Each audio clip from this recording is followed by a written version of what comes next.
All right, so today we're diving into something wild. Forget everything you think you know about activism. We're not talking about marches or picket signs. We're talking about a playbook for a hostile takeover, a precision strike against a complex system, fought not on the streets, but with code, chaos, and a whole lot of nerve. Okay, so this quote right here, this is the core idea. Pick two truths and make them argue until the argument becomes a third thing you could live inside. Think about that for a second. The goal isn't to win. It's to create so much friction, so much tension between two opposing ideas that something entirely new is born from the chaos. It's about building a new reality you can actually inhabit. So how on earth do you do that? Let's get into it. So, what kind of fight are we actually looking at? Well, on the surface, it looks like a housing dispute, but you gotta look deeper. The sources we're pulling from call this cognitive warfare. And that's exactly what it is. It's this wild mix of legal deep dives, hardcore data science, and, well, a whole lot of guerrilla art. And at the heart of it all, it's a multi-year battle over one single property in Los Angeles. But this isn't your average neighborly dispute. No, this thing is tangled up in a whole web of alleged real estate fraud. We're talking predatory flipping, shell companies, you name it. This one house, it became the entire battlefield. Okay, Act 1, map the battlefield. The very first move in this playbook, right? It wasn't to make a scene. It was to become the problem solver, the one who understands the system's failures. And to do that, you have to see everything. You got to meticulously map out every player, every move, every single hidden weakness before you make a sound. Let's see how they did it. So what did they do? They essentially became investigators, mapping out the corruption. Using nothing but public records, they started connecting the dots. And look at this. They built a whole map of the alleged network. You've got the Shapiro Syndicate, the operational arms, the money people, title companies, even allegations pointing inside the legal system itself. Every single name here is a piece of the puzzle, a part of the machine they were getting ready to take apart. And this is where it gets really clever. One of their biggest weapons was something called adverse possession. It's this old, kind of obscure legal principle. Basically, they used the system's own rules against it. This legal tool became their shield, letting them stay on the property. And it was also their sword, allowing them to legally challenge who the real owners were. Just brilliant. You know, for a long time, this was a quiet fight. They were using things like Freedom of Information Act requests, FOIAs, and just digging through public records. But here's the key. They weren't just collecting evidence for a court case. No, they were building a quiet arsenal of proof.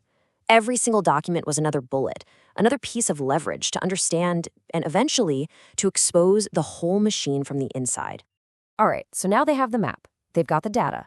But facts and figures on their own, they don't change the world.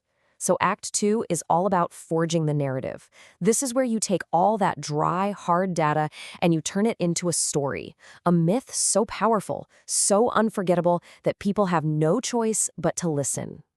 And just look at this contrast. It's incredible. On one side, you've got the systems language, this dense, bureaucratic, soul-crushing jargon. And on the other, their language. It's wild. It's poetic. It's pure chaos.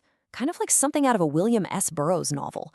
They weren't just fighting a legal battle, they were fighting legalese with mythology. It's a culture war.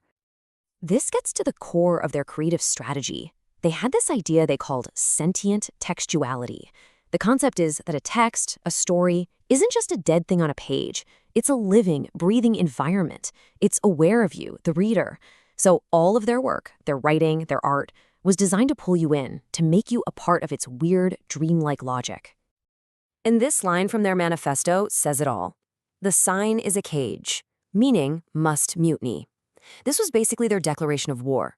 All their creative stuff, digital shorts, these gonzo-style reports from the front lines, even performance art, it was all designed to break meaning apart, to make the narrative so bizarre and compelling that the system couldn't ignore it anymore. And now we get to Act 3, weaponize the truth. This is the moment it all comes together. All that painstaking legal research and all that wild mythic storytelling, they get combined. They get synthesized into something that creates real leverage. This is how you turn information into an actual weapon. So here's the big question. The main technical hurdle they had to overcome. How do you find a single lie buried in a literal mountain of bureaucratic data? I mean, we're talking thousands of permits, deeds, loan documents, all of it designed to be confusing. How do you find that one crack that can bring the whole thing down? Their answer? They built a tool, a piece of software they called the Builder's Discrepancy Tool. And really, you can just think of it as a weapon. Its only job was to take all that public data, all those permits and deeds, and feed it into one place. Then it used algorithms to hunt for patterns, for anomalies, things like APN swapping or loan numbers being used over and over. Suddenly, the invisible patterns of alleged fraud became visible. They had undeniable proof. But it wasn't just about the data. It was about the philosophy behind it. They called this technique recursive vector interference, or RVI. It's a bit of a mouthful, but the idea is simple. You take two completely opposite things, like a super dry legal document and a crazy poetic story about the same thing, and you smash them together. The goal isn't for one to win. The goal is that the collision itself creates a new idea, a new truth, a breakthrough. It's like engineering an epiphany. So when you put it all together, what do we have? We've got a playbook, a repeatable, three-step strategy for any modern activist looking to fight a complex system, not from the outside, but from the inside out. So let's just run through the core strategies one more time. First, you map the battlefield. You use the system's own data, its own records, to build your foundation of facts. Second, you forge the narrative. You transform that dry data into a powerful, mythic story that no one can ignore. And finally, you weaponize the truth. You combine the facts and the story into data-driven tools that give you leverage and force the system to react. You see how it works? Map, forge, weaponize. It's a cycle. Which, of course, leaves us with one last big question. What this whole playbook really suggests is that reality isn't a fixed thing. It can be written, it can be engineered, and it can be rewritten. So as we wrap this up, the question I want to leave you with is this. If reality can be written, who holds the pen?